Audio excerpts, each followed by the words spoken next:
ప్రపంచానికి మహాప్రళయం ముంచుకొస్తోంది. ధృవాల్లోని మంచు కరిగిపోతోంది. దీంతో భూమి ఉష్ణోగ్రతలు మరింత వేగంగా పెరుగుతున్నాయి. ఫలితంగా ప్రకృతి విపత్తులు మానవాళిని నిలువునా ముంచుతున్నాయి.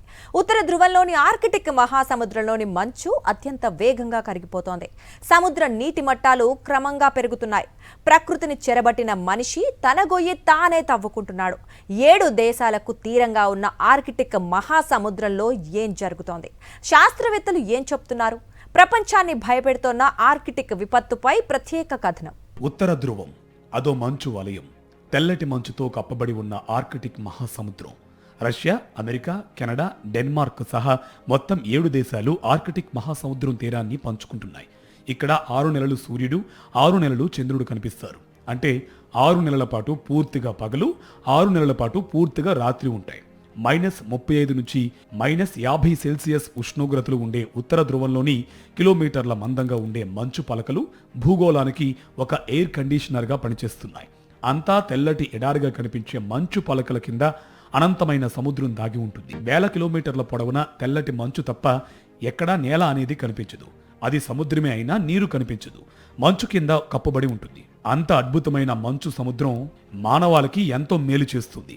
భూతాపాన్ని అరికడుతుంది, పర్యావరణానికి కాపాడుతుంది.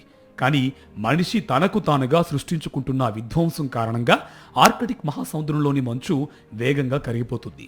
భూగోళం ఎయిర్ కండిషనర్ పాడైపోతుంది. కొన్నేళ్లలో వేసవి కాలంలో మంచు పూర్తిగా కరిగిపోతుందని శాస్త్రవేత్తలు ప్రజల్ని, ప్రభుత్వాలను హెచ్చరిస్తున్నారు. ప్రకృతిని చెరబడుతూ విచ్చలవిడిగా సాగిస్తున్న పారిశ్రామికీకరణ కారణంగా భూతాపం రోజురోజుకు పెరిగిపోతుంది. కర్బన వాయువులు వాతావరణంలోకి ప్రమాదకర స్థాయిలో విడుదల చేయడం వల్ల భూమి మీద ఉష్ణోగ్రతలు తీవ్రంగా పెరిగిపోతున్నాయి. వీటి ప్రభావాన్ని ఇప్పటికే మానవాళి అనుభవిస్తుంది. ఈ సంవత్సరం భూమిపైన ఒక ప్రాంతంలో ఎల్నినో, మరో ప్రాంతంలో లానినో ఎఫెక్ట్ ఉంటుందని ప్రపంచ పర్యావరణవేత్తలు ఇప్పటికే హెచ్చరించారు.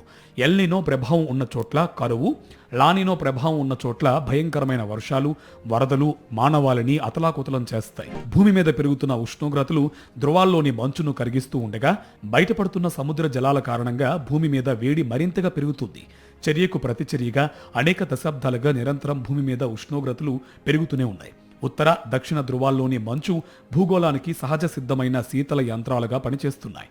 ఈ సముద్రాల కింద అపారమైన చమురు, ఇతర విలువైన అరుదైన ఖనిజాలు ఉన్నట్లుగా ఇప్పటికే కనిపెట్టారు. దీంతో ధృవాల్లో వివిధ దేశాల శాస్త్రవేత్తలు పరిశోధనా కేంద్రాలు ఏర్పాటు చేసి అక్కడి వాతావరణాన్ని, ఇతర అంశాలను పరిశీలిస్తున్నారు. దక్షిణ ధ్రువంలోని అంటార్కిటికాలో శాశ్వత పరిశోధనా కేంద్రాలు ఏర్పాటు చేసుకున్న చాలా దేశాలు ఉత్తర ధ్రువంలోని ఆర్కిటిక్ మహాసముద్రం మీద మంచు పలకల మీద తాత్కాలిక కేంద్రాలు మాత్రమే ఏర్పాటు చేసుకోగలిగారు.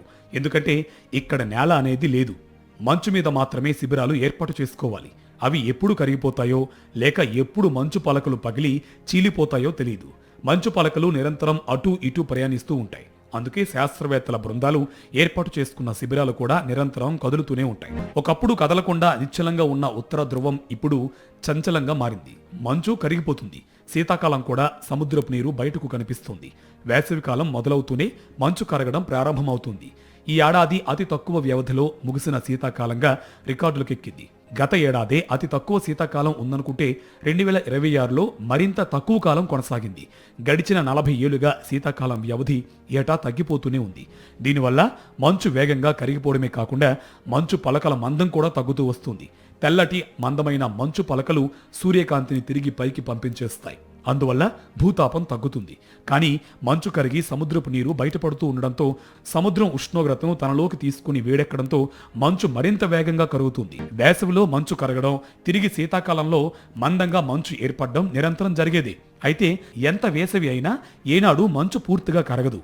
వేల చదరపు కిలోమీటర్ల మేర విస్తరించి ఉండే మంచు కొండలు కొంత మేరకు మాత్రమే కరుగుతూ ఉంటాయి. మండు వేసవిలో కూడా మంచు కొండలు తెల్లగా మెలమెలా మెరుస్తూ వందల వేల కిలోమీటర్ల వరకు కనిపిస్తూనే ఉంటాయి. అయితే రానున్న 20 సంవత్సరాల నాటికి వేసవిలో అసలు మంచు కనిపించని ఆర్కిటిక్ సముద్రాన్ని చూస్తారని పరిశోధకులు చెబుతున్నారు.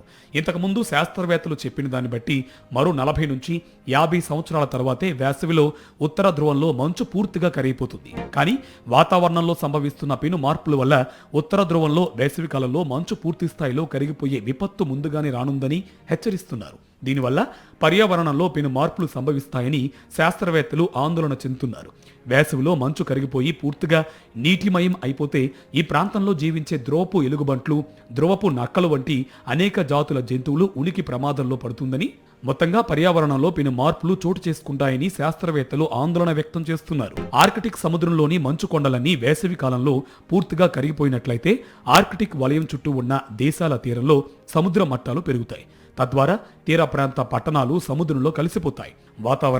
పర్యావరణ శాస్త్రవేత్తలు గడిచిన 40 సంవత్సరాలుగా ఆర్కిటిక్ సముద్రంలో మంచు పలకలు కరుగుతున్న తీరును ఉపగ్రహ చిత్రాల ఆధారంగా అధ్యయనం చేస్తున్నారు. ఆర్కిటిక్ సముద్రానికి 2026 అత్యంత చెడ్డ సంవత్సరంగా శాస్త్రవేత్తలు ప్రకటించారు. ఈ ప్రాంతంలో ఉష్ణోగ్రతలు గతంలో ఎన్నడూ లేని విధంగా 20 డిగ్రీల సెల్సియస్ మేర పెరిగాయి. వేసవిలో మంచు కరగడం సహజం, కానీ వేసవి ముగిసినా మంచు పలకలు కరుగుతూనే ఉండటం, అదేవిధంగా వేసవి ప్రారంభంలోనే విపరీతంగా కరిగిపోవడం రానున్న ప్రమాదానికి సంకేతంగా శాస్త్రవేత్తలు హెచ్చరిస్తున్నారు. ఈ ఏడాది ఫిబ్రవరిలో, అంటే శీతాకాలం చివరి రోజుల్లో ఆర్కిటిక్ మంచు విస్తీర్ణం అత్యంత తక్కువగా నమోదైందని NASA national snow and ice data center తెలిపింది. 2025లోనే అతి తక్కువగా నమోదైందని అనుకుంటే ఈ ఏడాది మరింత తగ్గిందని చెబుతున్నారు. ఉత్తర ధ్రువంలో మంచు కరిగిపోతే భూగోళానికి అనేక విపత్తులు సంభవిస్తాయని శాస్త్రవేత్తలు హెచ్చరిస్తున్నారు. ఉత్తర దక్షిణ ధ్రువాలు రెండు భూమి ఉపరితలంపైన అట్టడుగున ఉన్న 2 రిఫ్రిజిరేటర్లు.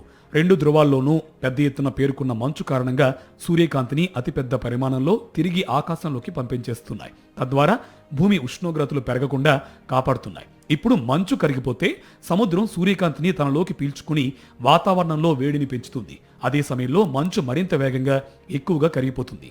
1900 సంవత్సరం నుంచి భూమి మీద సముద్ర మట్టాలు ఏటా 7-8 అంగుళాల మేర పెరుగుతున్నాయి. రానున్న కాలంలో మరింత ప్రమాదకరంగా మారనుంది.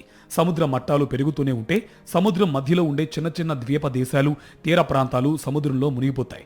వాతావరణంలో సంభవించే మార్పులు పెను ముప్పుగా పరిణమిస్తాయి. డెన్మార్క్ దేశంలో భాగంగా ఉన్న గ్రీన్లాండ్లోని మంచు కొండలు కనుక కరిగిపోతే యావత్ భూగోళం మీద సముద్ర మట్టాలు దాదాపు 20 అడుగుల వరకు పెరుగుతాయి. ఇక్కడ ఏటా 280 బిలియన్ టన్నుల పరిమాణంలో మంచు కరిగిపోతుంది.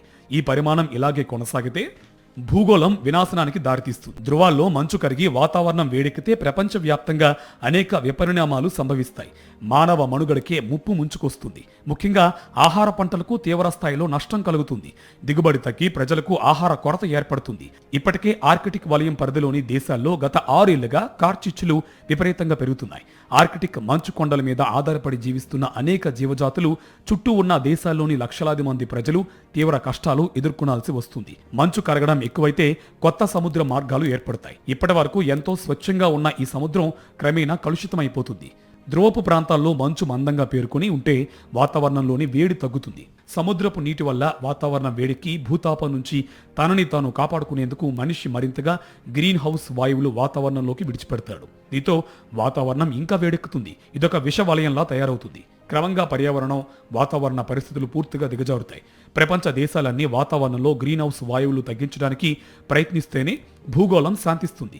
లేదంటే ప్రపంచానికి మహాప్రళయం ముంచుకురావడం ఖాయమని శాస్త్రవేత్తలు హెచ్చరిస్తున్నారు. ఒక పక్కన ఉత్తర ధ్రువంలోని మంచు కరిగిపోతూ ప్రపంచానికి మహాప్రళయం రాబోతుందని హెచ్చరికలు పంపిస్తుంటే, అనేక దేశాలు ఆర్కిటిక్ సముద్రం అడుగున ఉన్న చమురు నిక్షేపాల కోసం అర్రులు చాస్తున్నాయి. అందుకే అక్కడ వాతావరణం అధ్యయనంతో పాటుగా చమురు, సహజ వాయువుల, అరుదైన ఖనిజాల కోసం పరిశోధనలు చేస్తున్నాయి. ప్రకృతిని కాపాడాల్సిన ప్రభుత్వాలు రానున్న విపత్తు గురించి పట్టించుకోకుండా ఇలాగే వ్యవహరిస్తే తరువాత పరిశోధనలు చేయడానికి ఏమీ ఉండదని పర్యావరణవేత్తలు హెచ్చరిస్తున్నారు.